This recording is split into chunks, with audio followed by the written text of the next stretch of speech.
بسم اللہ الرحمن الرحیم۔ السلام علیکم ورحمۃ اللہ وبرکاتہ۔ امید ہے کہ آپ سب خیریت سے ہوں گے۔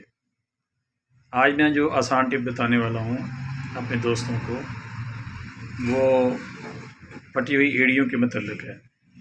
ایسے دوست جن کی ایڑیاں پھٹی ہوئی ہیں اور وہ اس وجہ سے پریشان ہیں، تو انہوں نے کیا کرنا ہے، وہ لیں گے کچا سہاگا 1 تولہ، گندک آملہ سار 1 تولہ اور پھٹکڑی خام 1 تولہ۔ اس کا آپ سفوف کر لیں اور اس میں پیٹرولیم جیلی جو ہے وہ ملا کر آپ اس کی مرہم بنا لیں، اور اس کی جو مرہم ہے وہ رات کو آپ سوتے وقت ایڑیوں پر لگائیں، تو انشاءاللہ چند دن استعمال کرنے سے آپ کی جو پھٹی ہوئی ایڑیاں ہیں وہ درست ہو جائیں گی۔ مزید ایسی اچھی ویڈیوز دیکھنے کے لیے آپ میری آئی ڈی کو فالو کریں، لائک کریں اور اسے اپنے دوستوں کے ساتھ شیئر کریں۔ والسلام۔